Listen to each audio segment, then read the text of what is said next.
การกำหนดให้ใช้เสียงระฆังเป็นสัญญาณในการแข่งขันมวยไทยเกิดขึ้นครั้งแรกในสมัยรัชกาลใดก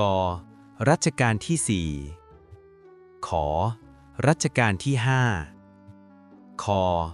รัชกาลที่ 6 งรัชกาลที่ 7